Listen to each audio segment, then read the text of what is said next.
ಮೇಕೂಸ್ ಕಿಚನ್ಗೆ ಸ್ವಾಗತ. ನಾನಿವತ್ತು ಒಂದು ಹೊಸ ಥರ ಉಪ್ಪಿನಕಾಯಿ ಮಾಡೋದು ತೋರಿಸ್ತೀನಿ. ಜಾಸ್ತಿ ದಿನ ಇರೋಕ್ಕೆ ಬರಲ್ಲ ಇದು. ಕ್ಯಾರೆಟ್, ನವಿಲುಕೋಸು, ಎಲೆಕೋಸು, ಮೂಲಂಗಿ, ಸೌತೆಕಾಯಿ, ಮಾವಿನಕಾಯಿ, ಇದು ಉಪ್ಪಿನಕಾಯಿ ಪುಡಿ. ಒಗ್ಗರಣೆ ಮಾಡ್ತಿದ್ದೀನಿ ಇವಾಗ. ಸಾಸಿವೆ, ಮೆಂತ್ಯ ಅಷ್ಟೇ. ಒಗ್ಗರಣೆ ಮಾಡ್ಕೊಂಡು ಆಫ್ ಮಾಡಿಬಿಡ್ಬೇಕು. ಅದಕ್ಕೆ ಸ್ವಲ್ಪ ಅರಿಶಿಣ,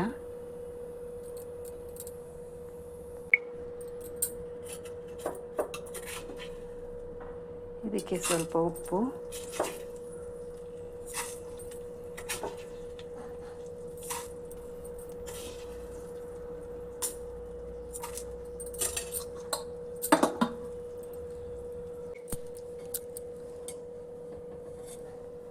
ಈಗ ಸ್ವಲ್ಪ ಖಾರದ ಪುಡಿ, ಬ್ಯಾಡಗಿ ಮತ್ತು ಗುಂಟೂರು ಮಿಕ್ಸ್ ಇದು,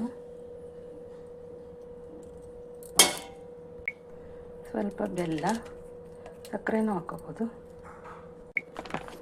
ಸ್ವಲ್ಪ ಒಣಗಿದ ದ್ರಾಕ್ಷಿ.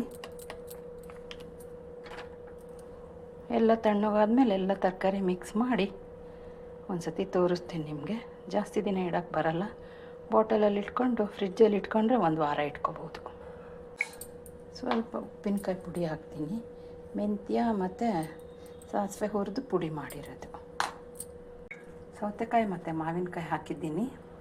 ಈಗೆಲ್ಲ ತರಕಾರಿ ಹಾಕಿದ್ದೀನಿ. ಶುಂಠಿನೂ ಹಾಕೋಬೋದು, ಬೇಕಾದವ್ರು ಬೆಳ್ಳುಳ್ಳಿ ಹಾಕೋಬೋದು. ನಾನು ಹಿಂಗೆ ಹಾಕಿದ್ದೀನಿ. ಎಲ್ಲ ಮಿಕ್ಸ್ ಮಾಡಿ ಬಾಟಲಲ್ಲಿ ತುಂಬಿ ಇಡಿ.